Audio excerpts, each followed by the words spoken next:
അയോധ്യ രാമഭൂമി പ്രശ്നം രാജ്യത്ത് കത്തി നിൽക്കുന്ന സമയം രാജ്യത്തിന്റെ വർഗീയ വിഭജനം ലക്ഷ്യമിട്ട ബിജെപിയുടെ എക്കാലത്തെയും പ്രതാപശാലിയായ നേതാവ് LK അദ്വാനി നടത്തിയ ഒരു രഥയാത്ര. ആ രഥയാത്രയെ പാടലിപുത്രയുടെ മണ്ണിൽ തടഞ്ഞ ഒരു മുഖ്യമന്ത്രിയുണ്ട്.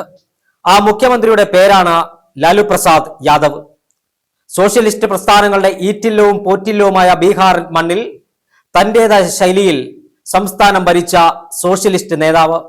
ഇന്ത്യയിലെ കോൺഗ്രസ് ഒഴികെയുള്ള ഭൂരിഭാഗം രാഷ്ട്രീയ പാർട്ടികളും പ്രാദേശിക പാർട്ടികളും പലപ്പോഴായി പല ഘട്ടത്തിൽ ബിജെപിയോട് ചേർന്ന് നിന്നപ്പോഴും അല്ലെങ്കിൽ ബിജെപിയുടെ സഖ്യകക്ഷിയായി മാറിയപ്പോഴും ബിജെപിയെ എന്നും തന്റെ പടിക്ക് പുറത്ത് കാത്തുനിൽപ്പിച്ച അല്ലെങ്കിൽ ബിജെപിയോട് ഒരു കാലത്തും സന്ധി ചെയ്യാത്ത സോഷ്യലിസ്റ്റ് നേതാവാണ് ലാലു പ്രസാദ് യാദവ്.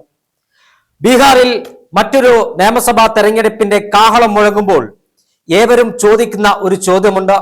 വെളുത്ത പൈജാമയും കുർത്തയും ധരിച്ച് വായിൽ സദാസമയം പാൻമസാലയിട്ട് മുറുക്കി ഒരു ചിരിയുമായി കടന്നു വരുന്ന ആ 5 അടി 4 ഇഞ്ച് മനുഷ്യനെ കുറിച്ച്.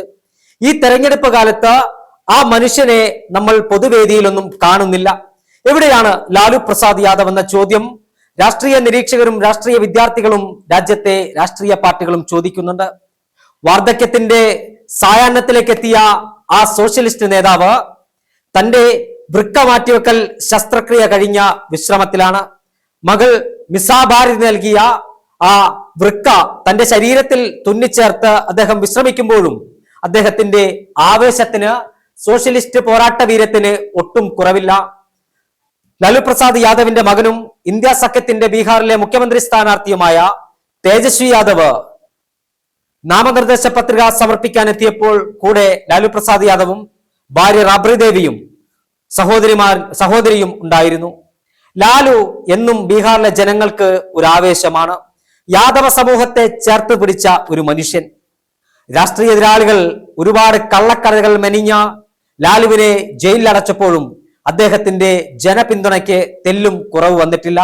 അതാണ് ലാലു മേജിക്.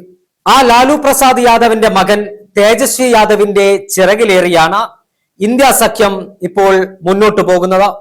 ബീഹാറിൽ വലിയ പ്രതീക്ഷയാണ് ഇന്ത്യ മുന്നണിക്കുള്ളത്. ഒരു ഭാഗത്ത് ഇന്ത്യ മുന്നണിയുടെ തേര് തെളിക്കുന്നത് തേജസ്വി യാദവ് ആണെങ്കിൽ വില്ല് കുലയ്ക്കുന്നത് രാഹുൽ ഗാന്ധിയാണ്.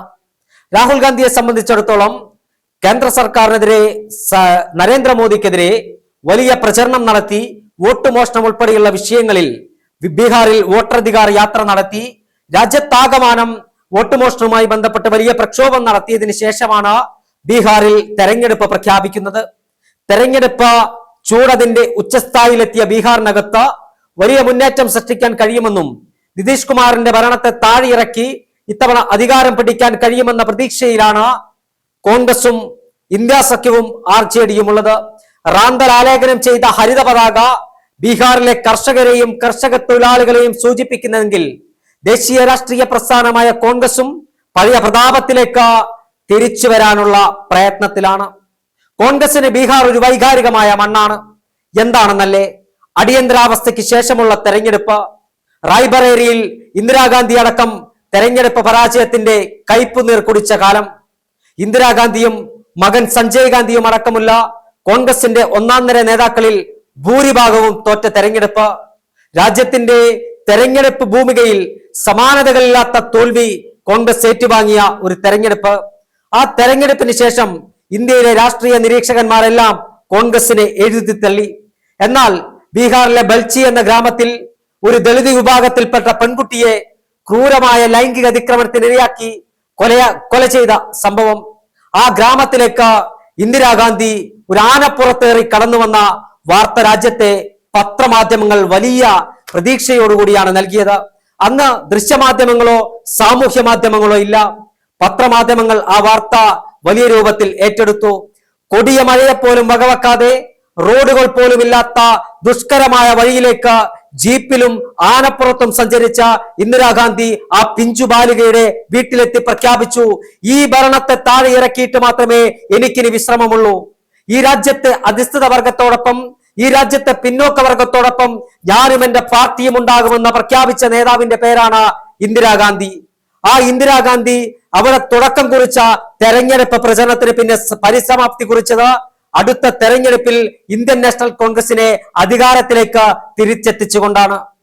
ചിക്കമംഗളൂരിൽ സമാനതയില്ലാത്ത വിജയമാണ് തൊട്ടടുത്ത തെരഞ്ഞെടുപ്പിൽ ഇന്ദിരാഗാന്ധി നേടിയത്. പിന്നീട് റായ്ബറേലിയും അമേഠിയും അടക്കം കോൺഗ്രസിന് നഷ്ടമായ തട്ടകങ്ങളെല്ലാം തിരിച്ചുപിടിക്കാൻ കോൺഗ്രസിന് കഴിഞ്ഞു. സമാനമാണ് ബീഹാറിലെ കോൺഗ്രസിന്റെ അവസ്ഥ. കഴിഞ്ഞ 4-5 തെരഞ്ഞെടുപ്പിലായി കാര്യമായി ഒന്നും ചെയ്യാൻ കഴിയാത്ത കോൺഗ്രസിന് ഈ തെരഞ്ഞെടുപ്പ് ഒരു ഉയർന്നു വരാനുള്ള തെരഞ്ഞെടുപ്പാണെന്നാണ് കോൺഗ്രസ് നേതാക്കന്മാർ കരുതുന്നത്. AICCയുടെ സെക്രട്ടറി കൃഷ്ണ അല്ലവരുവിനാണ് ബീഹാറിന്റെ ചുമതല നൽകിയിരിക്കുന്നത്. കോൺഗ്രസിന്റെ 1ാം നിര 2ാം നിര നേതാക്കന്മാരെല്ലാം ബീഹാറിൽ തെരഞ്ഞെടുപ്പ് പ്രചരണവുമായി മുന്നോട്ട് പോവുകയാണ്. യാദവ വോട്ടുകളും പിന്നോക്ക ന്യൂനപക്ഷ ബ്രാഹ്മണ വോട്ടുകളും തങ്ങളുടെ പെട്ടിയിലെത്തിയാൽ ഇത്തവണ നിതീഷ് കുമാറിനെയും BJPയെയും തറപറ്റിച്ച തേജസ്വി യാദവിന്റെ ചിറകിലേറി ഒരു സർക്കാർ ഉണ്ടാക്കാൻ കഴിയുമെന്ന പ്രതീക്ഷയാണ് കോൺഗ്രസ് പങ്കുവെക്കുന്നത്. സമാനതകളില്ലാത്ത ഒരു തെരഞ്ഞെടുപ്പ് പോരാട്ടം ബീഹാറിൽ നടക്കുമ്പോൾ ഇന്ത്യയുടെ പ്രഥമ പ്രധാനമന്ത്രി പണ്ഡിറ്റ് ജവഹർലാൽ നെഹ്റുവിന്റെ ജന്മദിനത്തിൽ നവംബർ 14 ബീഹാറിൽ വോട്ടെണ്ണുമ്പോൾ അവിടെ റാന്ത ആലേഖനം ചെയ്ത ഹരിത പതാകയും സർക്കാങ്കിത ത്രിവർണ പതാകയും ഒന്നിച്ച് വാനിൽ പറക്കുമെന്നാണ് കോൺഗ്രസ് നേതൃത്വത്തിന്റെ പ്രതീക്ഷ.